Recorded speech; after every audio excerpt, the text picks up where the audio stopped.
ସମସ୍ତଙ୍କୁ ମୋର ଶୁଭ ସକାଳ। ତ ଆଜି ଆମେ ପଢ଼ିବା ଚାଚେରି ଲୀଳା। ଚାଚେରି ଲୀଳା ହେଉଛି ରାଧାକୃଷ୍ଣ ପ୍ରେମ ଲୀଳା ବିଷୟକ ଗ୍ରନ୍ଥ।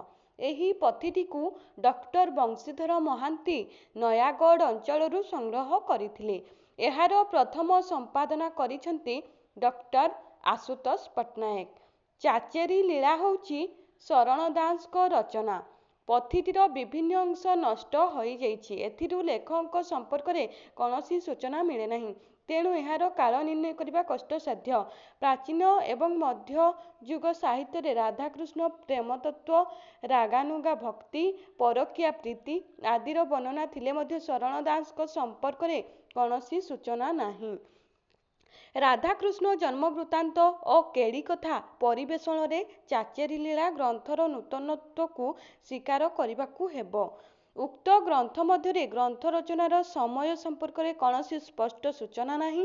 ତେବେ ବିଷୟବସ୍ତୁ, ଶୈଳୀ ଓ ଅନ୍ୟାନ୍ୟ ଆନୁଷଙ୍ଗିକ ଘଟଣାରୁ ଏହାର ଆନୁମାନିକ ସମୟ ନିର୍ଦ୍ଧାରଣ କରାଯାଇପାରେ। ଗ୍ରନ୍ଥଟି ମୁଖ୍ୟତଃ ଶ୍ରୀମନ୍ଦିରର ଦୋଳୋତ୍ସବ କଥାକୁ କେନ୍ଦ୍ର କରି ଲେଖାଯାଇଛି। ଶ୍ରୀ ଜଗନ୍ନାଥଙ୍କର ଦୋଳୋତ୍ସବ କେବେଠାରୁ ପ୍ରଚଳିତ ହେଲା ତାହା ସଠିକ୍ ବିବରଣୀ ମିଳେ ନାହିଁ।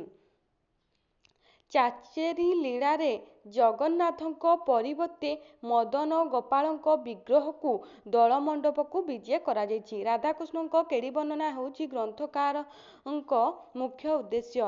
ଆନୁଷଙ୍ଗିକ ବିଷୟ ଭାବେ ଆସିଛି ମଦନ ଗୋପାଳଙ୍କ ଦୋଳଯାତ୍ରା। ଏଥିରେ ରାଧା, କୃଷ୍ଣ, ଚନ୍ଦ୍ରସେଣାଙ୍କ ଜନ୍ମବୃତ୍ତାନ୍ତ ରହିଛି।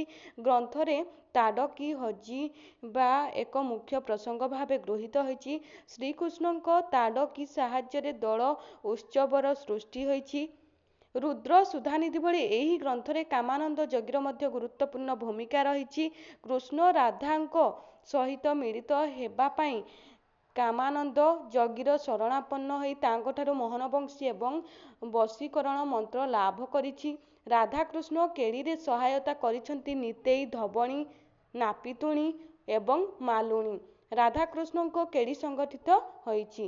ତାପରେ ଦେଖିପାରିବେ ଚାଚେରି ଲୀଳାର କାଳ।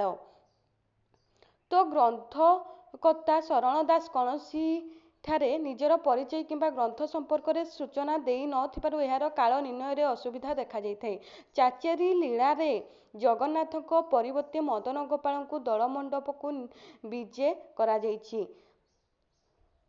ଏ ସମ୍ପର୍କରେ ଶରଣ ଦାସ ଲେଖିଛନ୍ତି, ଏମନ୍ତେ ଫାଲ୍ଗୁନୀ ମାସ ଶୁକ୍ଳ ଏକାଦଶୀ ନିଶିରେ ଭିତର ଫଗୁ-ଅନ୍ତରେ ପ୍ରଭୁ ଚାଚେରି ଭ୍ରମରକୁ ଅନୁକୂଳ କଲେ ବିମାନ ମଣ୍ଡିଲେ।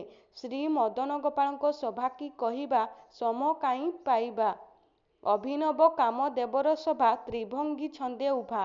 ମକର ଆକୃତି ପ୍ରଭାତ ଦେବାଧିଦେବରାଜ ମୋହର ମୂରତି ସାଜ। ଶ୍ରୀଚରଣ ସରୋଜେ ମଞ୍ଜରୀ ମଞ୍ଜୁଳ ଯୁଗଳ ପ୍ରଳମ୍ବା। ତ ଇଏ ହେଉଛି ଚାଚେରି ଲୀଳା। ଏହା ହେଉଛି ପ୍ରାକ୍-ରୀତିକାଳୀନ ସୃଷ୍ଟି। ଶିଶୁ ଶଙ୍କରଙ୍କ ଉଷାଭିଳାଷ, କାର୍ତ୍ତିକ ଦାସଙ୍କ ରୁକ୍ମିଣୀ ବିଭା ଭଳି ଏହା ଏକ ପ୍ରାକ୍-ରୀତିଯୁଗ ସୃଷ୍ଟି। ବନେଇ ଦାସଙ୍କ ପୋହଳୀ, ନରସିଂହ ସେଣଙ୍କ ଢଗଢମାଳିକା ପରି ଚାଚେରି ଲୀଳାରେ ଗୁଣି ଗାରେଡ଼ି ବିଦ୍ୟାର ପ୍ରଭାବ ଦେଖାଯାଏ। ପ୍ରାଚୀନ ଓଡ଼ିଆ ଗଦ୍ୟ ସାହିତ୍ୟ ଭାବେ ଆମେ ମାଦଳା ପାଞ୍ଜି, ଚତୁର ବିନୋଦ, ରୁଦ୍ର ସୁଧାନିଧି, ଚଇନି ଚକଡ଼ା, ସୋମନାଥ ବ୍ରତକଥା ଆଦିକୁ ପାଇଥାଉ। ଗଦ୍ୟର ବିକାଶ କ୍ରମକୁ ଲକ୍ଷ୍ୟ କଲେ ଚାଚେରି ଲୀଳା ରୁଦ୍ର ସୁଧାନିଧି ଏବଂ ଚତୁର ବିନୋଦର ମଧ୍ୟବର୍ତ୍ତୀ କାଳର ବୋଲି ମନେ ହେବ। ଚାଚେରି ଲୀଳାର ଭାଷା ହେଉଛି ଗଦ୍ୟ ଏବଂ ପଦ୍ୟ ମିଶା। ଏଥିରେ ଉପମା ରୂପକର ବହୁଳ ବ୍ୟବହାର ଦେଖାଯାଏ। ରୁଦ୍ର ସୁଧାନିଧିର ଗଦ୍ୟ ଶୈଳୀର ଯଥେଷ୍ଟ ପ୍ରଭାବ ଏହା ଉପରେ ପଡ଼ିଛି। ତେଣୁ ଏହା ରୁଦ୍ର ସୁଧାନିଧି ପରବର୍ତ୍ତୀ କାଳର। ଚାଚେରି ଲୀଳାରେ ରାହି ଦାମୋଦର ବ୍ରତକଥା ଉଲ୍ଲେଖ ଅଛି।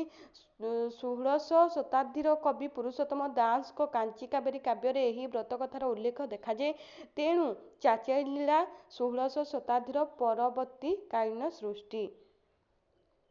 ଚାଚେରି ଲୀଳାରେ ତନ୍ତ୍ର ପ୍ରବାହିତ, ପରକୀୟା ପ୍ରେମ, ତନ୍ତ୍ର ମନ୍ତ୍ର, ବଶୀକରଣ ଆଦି ବର୍ଣ୍ଣିତ। ଏଗୁଡ଼ିକ 16ଶ ଶତାବ୍ଦୀର କାବ୍ୟର ଫଳ।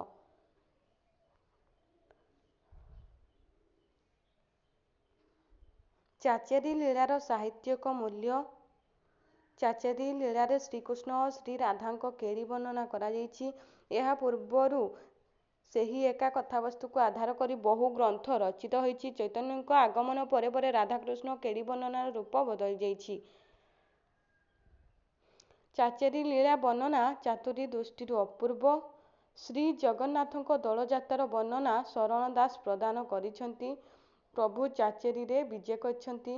ପଟୁଆର ଆଗେଇ ଚାଲିଛି। ଘଣ୍ଟ ଘଣ୍ଟ ମାଦଳ ତୁରୀ ବାଜୁଛି। ଗୋପାଳଗଣ ଲଉଡ଼ି ଖେଳୁଛନ୍ତି। ଅବିର ଦଳାଦଳି ଚାଲିଛି। ଶରଣ ଦାସ ମଦନ ଗୋପାଳଙ୍କ ସଭା ବର୍ଣ୍ଣନା ଏହି ସମୟରେ ପ୍ରଦାନ କରିଛନ୍ତି।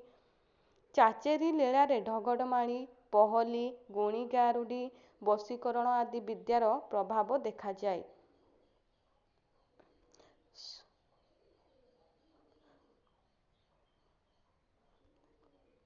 ଚାଚେରି ଲୀଳା ଗ୍ରନ୍ଥରେ ଦୋଳଯାତ୍ରା ସମୟରେ ଦର୍ଶକ ମଣ୍ଡଳୀର ମାନସିକତା ଉପରେ କବି ଗୁରୁତ୍ୱ ଆରୋପ କରିଛନ୍ତି। ଏହା ଲୌକିକ ଏବଂ ସ୍ୱାଭାବିକ ହୋଇଛି।